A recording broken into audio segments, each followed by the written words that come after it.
fun to talk about animals, but Flynn, it's cute. I hope that Silver grows up with a belly. I want him to be a fat cat. And I just snuggle him. That's what I want. That's what I want. But I've never had a fat cat there. We are very, picky about what we feed our animals over here. I don't know. I don't think you can. I've never had a cat who just grew really big. Right. Yeah. Yeah. Same, Audrey. I would love that, but I'd be like, oh, we should probably help a little bit. But I've never. Joey's really fat because he just eats all the other cats' food. Yeah, Silver he eats like he opens his mouth so big. He does. Yeah. Yeah. He ate everybody. Yeah. I had some ranch noodles down and he ate some of my noodles. So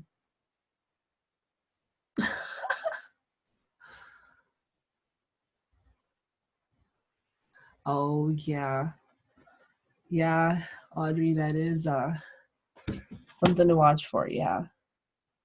Yeah. I got to take them in for the tooth care too, because getting them pulled is expensive. And we don't want that. That's not fun. Okay, so this is what is due this week, you guys. And we will transition. Oh, yeah. Hey, if someone was trying to brush my teeth and I didn't know them, I'd bite them. I would. I'd just bite them. So let's make sure. I know we probably lost some because we've been chit-chatting a little bit about pets and all that. And when we do, you're always welcome to join in. Seriously, I love that. But let's make sure let's kind of do a check and make sure everybody's here and ready to get our equation solving on. Nathan, let's see, Emma, Vlad, Ayub, Marina. You guys all here? Okay, good. Just check in. Nadia, I know you've been here and all that. Oh, yes, good. Evan, Chase, good. I didn't see your names on my list. Why not? Oh, I didn't go far enough. That's why. Okay, good. Good stuff. Okay, so this is what is due this week. You guys will see there's an equation solving test on there. It'll just give me a good idea of where you're at. I love that my Google Voice number is up there. Oh, and my feet are getting bitten. You bugger. And then today we're going to talk about equations with fractions. And traditionally, this is a lesson that's a little difficult for some people. So, yeah, he just came by and bit my toe and walked away. He's just letting me know, keeping me sharp, He was doing that while I was in a meeting yesterday. Yes, that's what he does, Audrey. Oh, I love that your cat does that. He's got pretty eyes. Look at that. Very pretty. So, yeah, so these lessons are a little more difficult, guys. So if you are having trouble, please let me know and I will help you, okay? I have caught up with my emails and all that. So if you send me Ask My Instructor stuff, I will get back to it in a timely manner. I definitely will today. So today we're going to review solving equations. Oh, that's cute.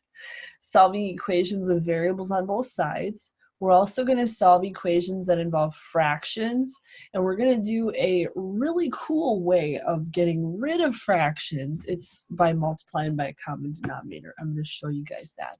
You will want to write down your examples today, definitely. And we're going to attempt to work in partners a little bit. We're going to attempt. We'll see.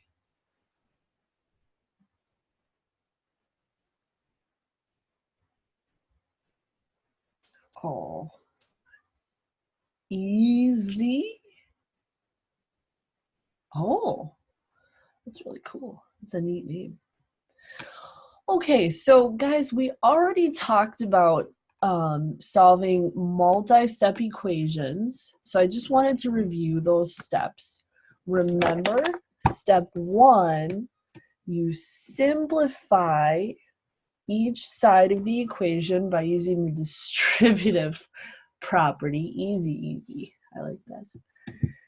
And then combining like terms. So distributive property is always first. Combining like terms is second. Then you solve it like a two-step equation. You add or subtract to get rid of that constant, and then you multiply or divide to get rid of the coefficient. Okay, remember those steps. You guys remember those? How are we feeling with those? What do you guys think? Let's talk equation solving steps. I like the name Shady for a cat. That's cute. Guys, you remember those okay? Go ahead and type yes or nope if you don't. Okay. Few more responses, guys. Slim Shady. You guys remember those steps okay? Distributive property, combine like terms, two-step equation. That's what it is. Okay, if you don't, let me know. You can even private message me if you don't, if you're really struggling with that. Remember, you can private message in Zoom. And I won't say anything. I'm getting really good at when people private message me not responding to the whole. Okay, so today we got to talk about solving equations with variables on both sides. So first step is the same. We're going to distributive property, combine like terms. And remember that when you combine like terms, that only goes for each side. So you combine like terms on the left side and combine like terms on the right side. We don't go across the equal sign yet. This step here, get variables on one side by doing the opposite. That is where you go across the equal sign. Okay? And then we do the solving the constant. So technically this is step 3. Then we get rid of the constant and then the coefficient. So let's do that distributive property. Well, let's do this first one here. Example 1, and write it down. Okay, if you need to, if you're struggling with this stuff, I think you should either way. I like to draw in a wall underneath the equal sign so you can really see both sides of that equation. Oh, kitty. Silver likes to steal my my hair ties. Oh, good. That's good, Freya. That's really good. It's good to review this. Good, Victoria. Yeah, then we'll go quick. We totally will. Good stuff. Okay, so there are no parentheses, right? Are there any terms to combine on each side? Not across the equal sign, on the left side or the right side. Are there any terms to combine? Do I have to combine like terms at all? I said that really weird.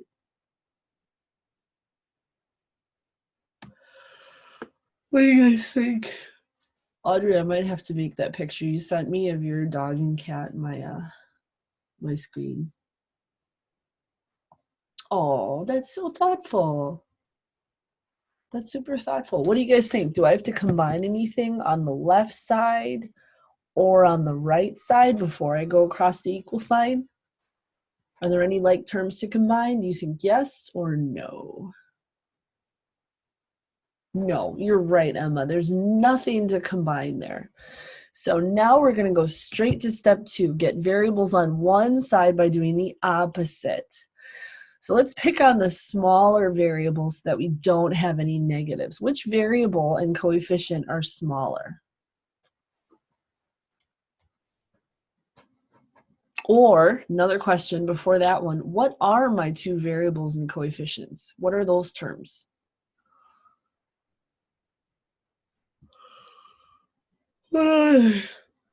So it's good to know because get variables on one side. What are my variables? 5z and 6z. Very good. Which one's smaller? And a lot of people should answer that one. Which one's smaller, 5z or 6z? 5z, right. So we're going to get that one on the other side. Let's do the opposite. What is the opposite of my positive 5z? Negative 5z. Good. So I'm going to subtract 5z from the side it's on, And then I'm going to subtract it from the other side. And guys, look how I'm writing it right underneath the z term. And those z's are going to cancel because 5z minus 5z is 0. And then let's put what's left. What is left on the left side here? What do I write there? What's left over there? 1z. What else? What else is left?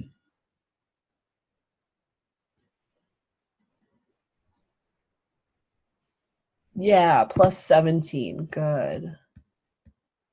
And what's left on the right side? 8. Good. So now I have both of my variables on the other side. Good, Emma. Positive 8. Yeah. So both variables are on the other side. They're combined. And look how I chose the smaller one, and now I don't have any negatives to deal with. So now we're going to get rid of the constant. Which number is my constant?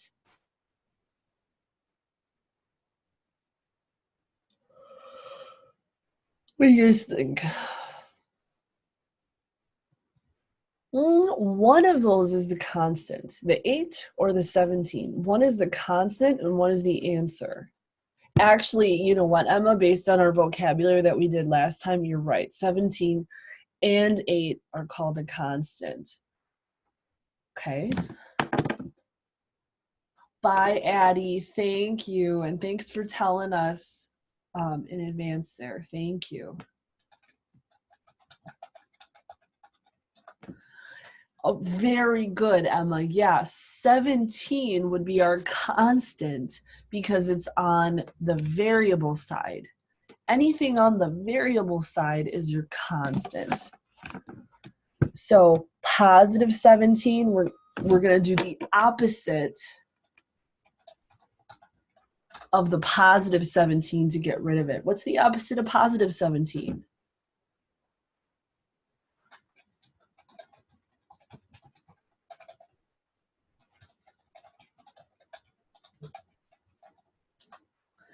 Negative 17, right, very good. So I'm going to subtract 17 from both sides. And then I'm left with 1z is equal to, what's 8 minus 17? It's like saying I have $8, but I owe you 17. Ooh, so how much do I still owe you? 9. Yep, negative 9. And 1z is exactly the same as just a regular z. So z equals negative 9. Perfect. What do I have to do on the other equation? What do I have to do first in example 2 here? Oh, no problem. No problem. That happens sometimes. Oh, excuse me. All right, guys, what do you think I do first in example 2 there? I have to distribute, right? Distribute is always the first step, and we do have parentheses, so we have to distribute. And I distribute by multiplying that number in front of the parentheses by everything inside the parentheses. Okay, and usually I turn all the minus signs into adding a negative, but you don't have to do it that way. You can either just bring down the subtraction sign or change it to adding a negative. So we're going to multiply. We're going to go negative 3 times 6 plus negative 3 times negative 2x.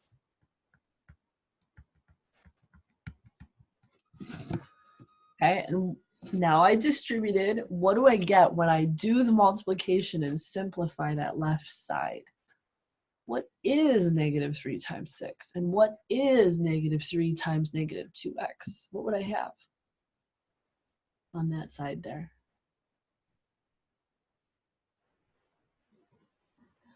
What do you think?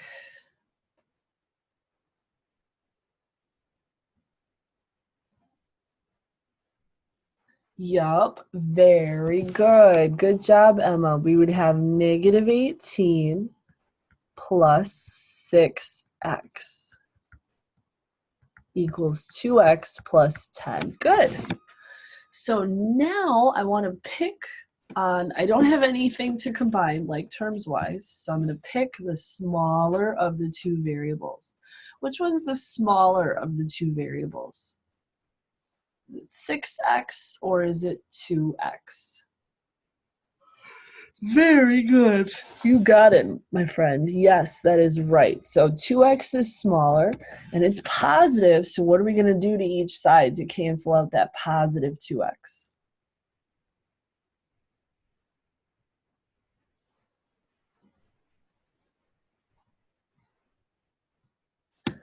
What do you think? You know, Emma, usually you'd be right. A lot of people say, well, anything with a variable, you have to divide. If you divided, that would just get rid of the 2. It wouldn't get rid of the whole thing. We want to take the whole thing and move it to the other side. So we're going to do what Audrey said. We got to subtract it. If I subtract it, it moves the whole thing. If I divide, it just gets rid of the 2. Does that make sense? So whenever you want to get rid of the number in front of the variable, divide. But if you want to move the whole term, you subtract or add, depending on what's there. Okay, so now we're left with negative 18 plus 4x. 2 x's are going to cancel, equals 10. Now what do I do to solve it? Now I have to move that constant over. What number is my constant?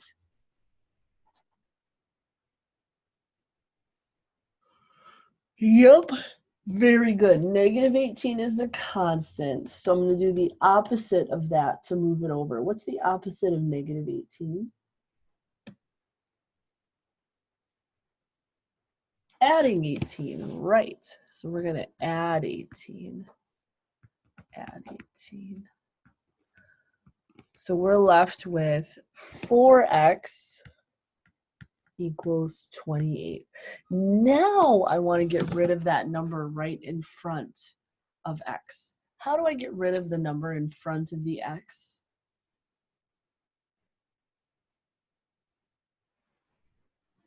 Oh, it looks like I'm multiplying by 4 there. What's the opposite? Yeah, I'm going to divide. You're right. I'm going to divide by 4.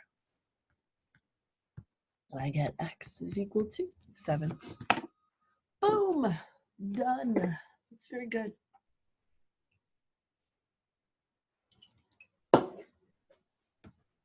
Good stuff.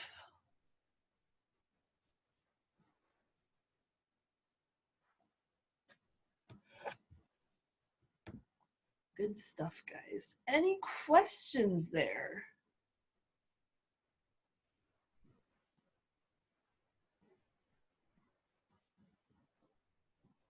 What do you guys think? Any questions? Go ahead and say yup or nope.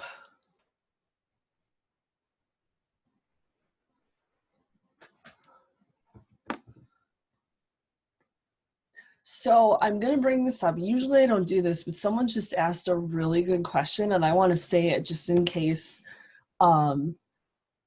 everybody else is struggling. They asked how you can tell which number is the constant. And that's a really awesome question because there are so many steps here.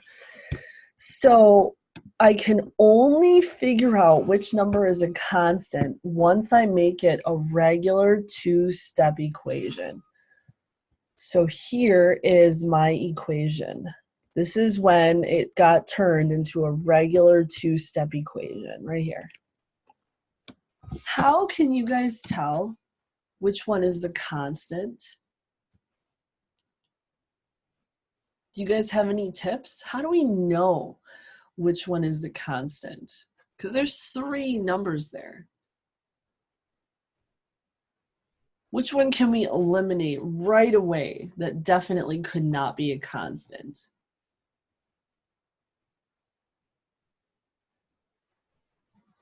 What do you guys think? Remember, all thoughts are good thoughts. And if you type an answer on the screen or write it, I can't tell who wrote it. Okay, 1 with a variable. Yeah, we can eliminate that one right away, right, Emma? Yeah, because the 1 with the variable, the term with the variable, what is that one called? Does anybody remember?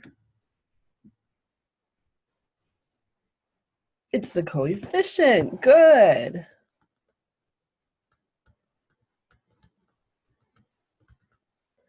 So the 1 with the variable definitely can't be the constant. Eliminate it. How do you know that negative 18 is the constant and not 10?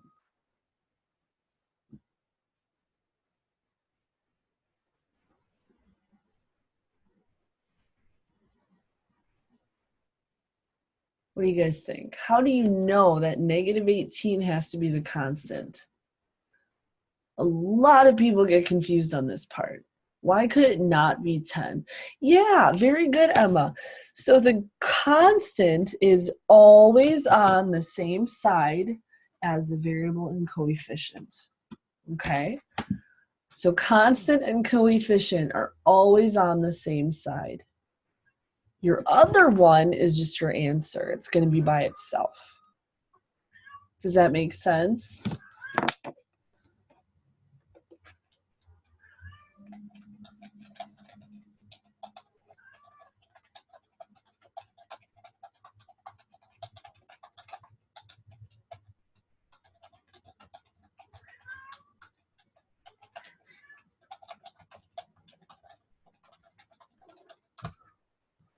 Okay. Good stuff. And I love that you asked that. Good work. Cool. Okay, we're not going to do that one. Let's do this one. This one's kind of crazy. Do you guys remember a technique of how the heck you end up solving this? Do you guys remember? How on earth do you end up solving this? What could you do here?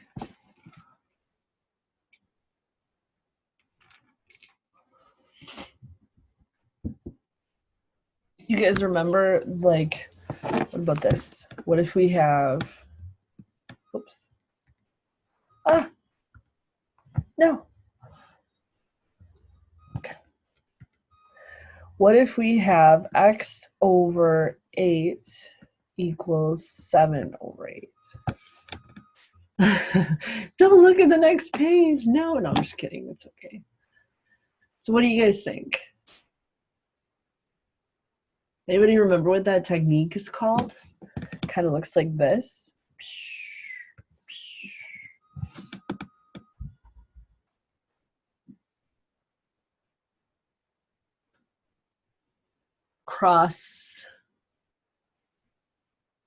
Not CrossFit. Cross products, very good, yeah. So sometimes with equations, you also are going to have cross products. So if I would do this one, I'm going to multiply the 8 times the x plus 1. And then on the other side, I would go 7 times x plus 8.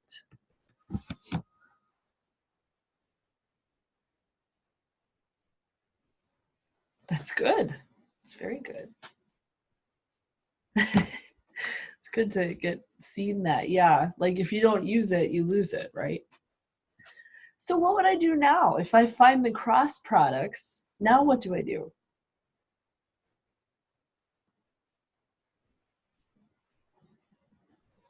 What do you guys think?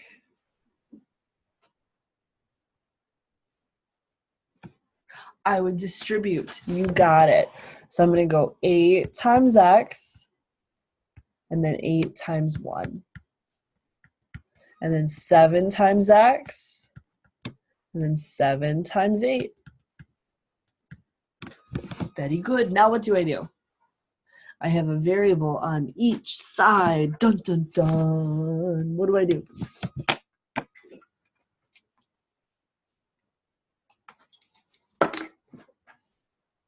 Where's my little guy? Which one's the smaller variable?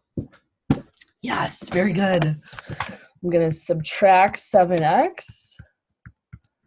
So we're left with x plus 8 equals 56. Then what do I do?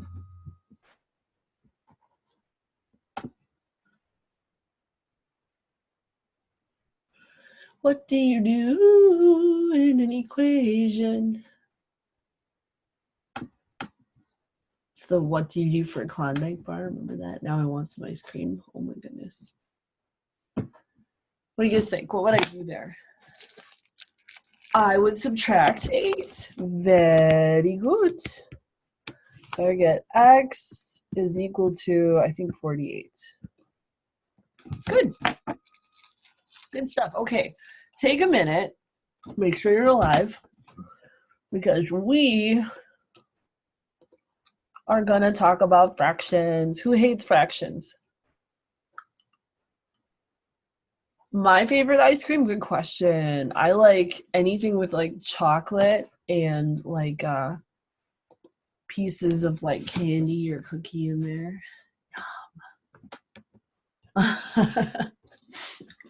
Chase hates fractions. Audrey's mom hates fractions. Victoria is sometimes okay with fractions.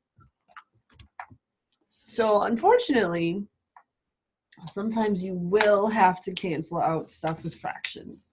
What's really awesome is you can use a website called Desmos that is very helpful with fractions. Desmos.com/scientific. I highly recommend it because it'll that happens. That's okay.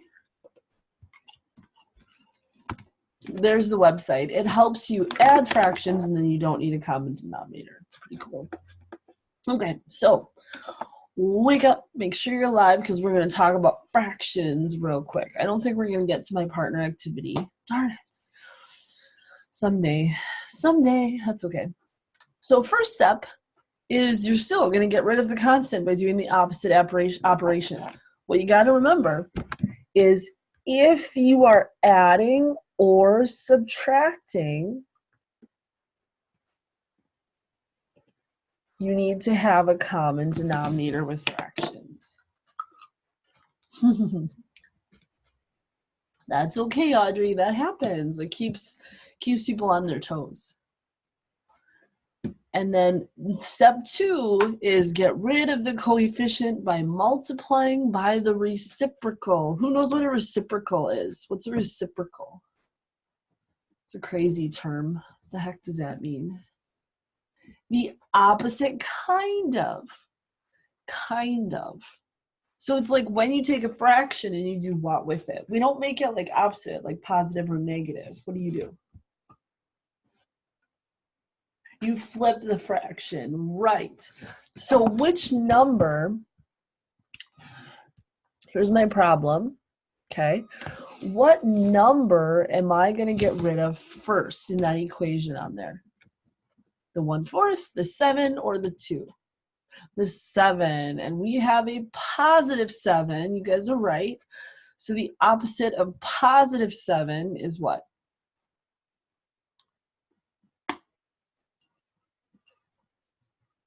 Sorry, I'm eating a mint with my mic. That's bad. What's the opposite of positive 7? Yeah, someone texted me -7, and they are absolutely correct. Very good. We're going to subtract 7 from both sides. And we are left with 1/4 x equals 2 minus 7. What's 2 minus 7? -5. Okay, now here's the weirdo step. Technically, we are taking -1/4 and multiplying by x. What's the opposite of multiplying x by -1/4? Dividing. Technically, that's what you would do. And you know what? If you go into Desmos and if you do that, if you try and divide by -1/4, it will work in Desmos. That's why Desmos is awesome and super helpful. So it will work to go -5. And in Desmos, the way you do a negative is just with the subtraction sign. -5 divided by -1/4. Look at that, guys. It tells you what the answer is. Bam, 20. Booyah, right? That's what my son says. Booyah. Okay. So, instead of dividing, technically, what do we really do algebra-wise? We're not going to divide. We're going to multiply by that. Yaboo! Like that. We're going to multiply by what? It's that R word. Not rainbow. Not Rudolph. We multiply by the rhymes with reciprocal. There we go. Reciprocal, yeah. What is the reciprocal of -1/4? What is that flipped? Sorry for eating a mint in front of there. -4/1, yeah.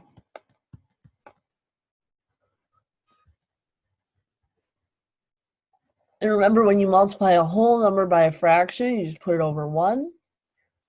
That's going to cancel it in front of the x, and then you just multiply straight across, -20. It would be -20/1, but that's the same as -20. Good. Good stuff. Okay. Now let's do this one. Blah.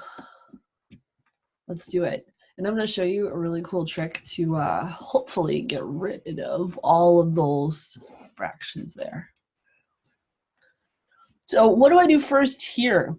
I have a two-step equation. We know with two-step equations, we have to get rid of the constant first. Which number is my constant there? Is it the 3/2, the 1/5, or the 3/4? Which one's my constant? 1/5, good.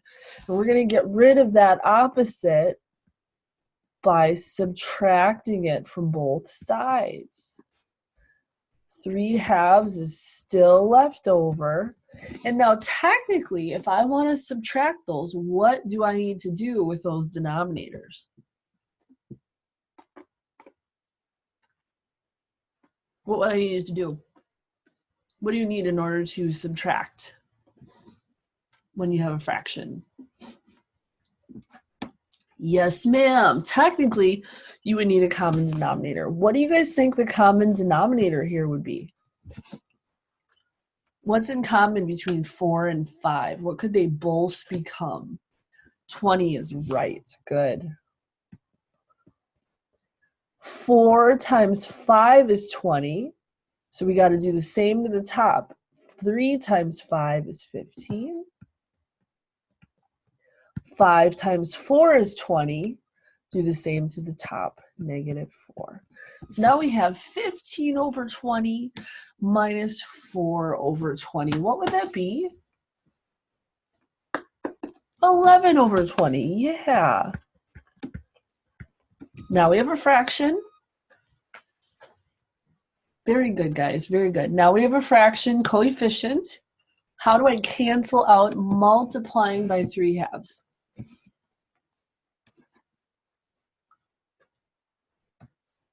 What is going to get rid of multiplying by 3/2? What's the opposite of that? Tricky question. Technically, there's two answers. Divide, yeah. Dividing by 3/2. Now, instead of dividing by 3/2, even though you can do that in Desmos, it'll totally work to take 11/20 and divide by 3/2. So if we go 11/20 divided by 3/2, it totally works. Look at that. 33/40. But what do you do in algebra world, technically? Multiply by 2/3. You are right. Good job. Oops. multiply both sides by 2/3. So we're left with this side cancels, x equals, now we have 11/20 times 2/3. How do I figure out what that is? What are my different ways of doing that? There's lots of stuff we could do. Because your job is to multiply it and then simplify. What could you do?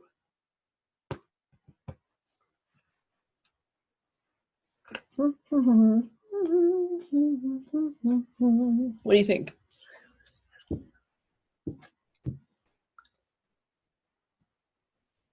Come on, we gotta talk about least common denominator.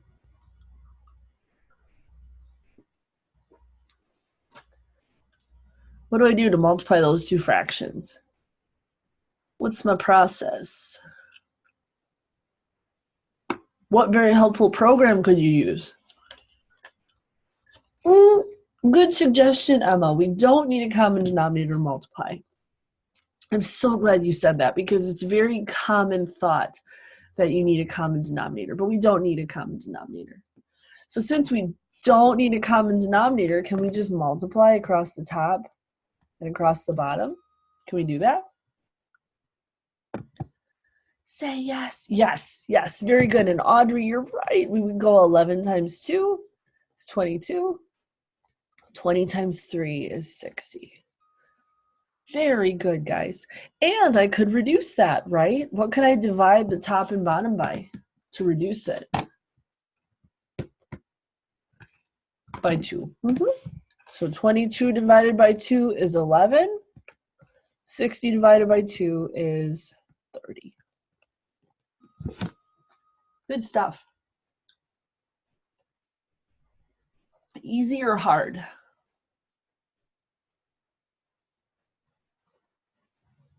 Okay, good. Medium, that's fine. Yeah, that's fair. Fractions are tricky.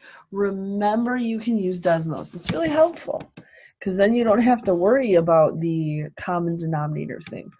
Okay, guys, I got to show you this trick. Okay? So this is a neat trick. I would write it down, definitely. So I want to solve equations by multiplying by the least common denominator. This is a trick that will eliminate all the fractions when you are doing this. So let's look at our denominators here. Okay, so we have a 3, we have a 6, and we have another 3. What would be a common denominator with those 3 denominators? 6 and 3 and 3. 6. Yeah, okay, so 6 would be your least common denominator. So now what I'm going to do is I'm going to multiply everything in that equation by 6. So it's like you put 6 on the outside and you distribute it to everything in the equation. Okay? So for this first one, I'm going 6 times 1/3 x. And then I'm going 6 times 5, 6. And then I'm going 6 times 2/3. And remember, multiplying by 6 is the same as what fraction? What fraction could 6 be? 6 over what? 27? 42? Yes, Emma, you're right, 6 over 1. Technically, that's the same as 6 over 1. Okay, so let's multiply across. 6 times 1 over 1 times 3. So I get 6 over 3x. What's 6 over 3? What does that reduce to?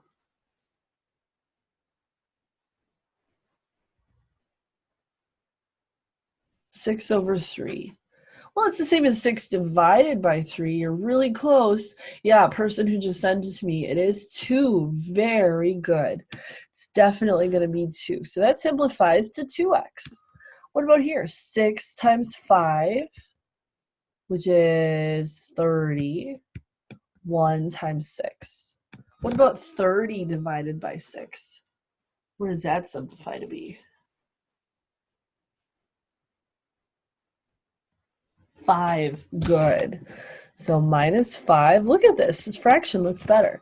And then over here, 6 times 2 gives me 12. 1 times 3 gives me 3. What's 12 divided by 3? 4. Yeah, look at this. Guys, look at our equation now. We have 2x minus 5 equals 4.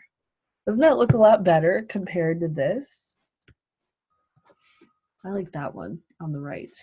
And it's the same thing because we just multiplied the whole fraction by a number to just boost up our numbers consistently. And you can do that as long as you do it to one side and then the other, you can do it.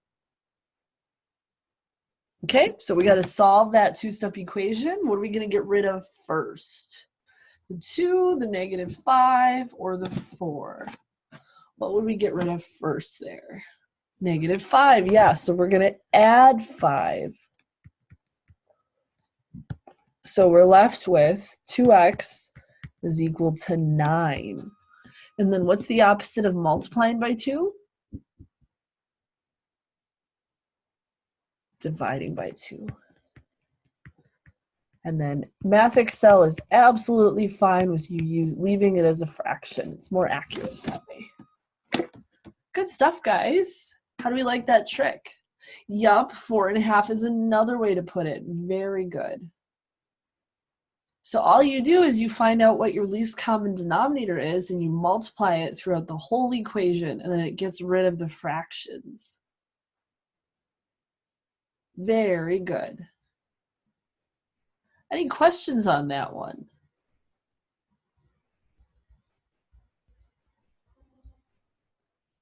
Any questions on that particular problem? Okay.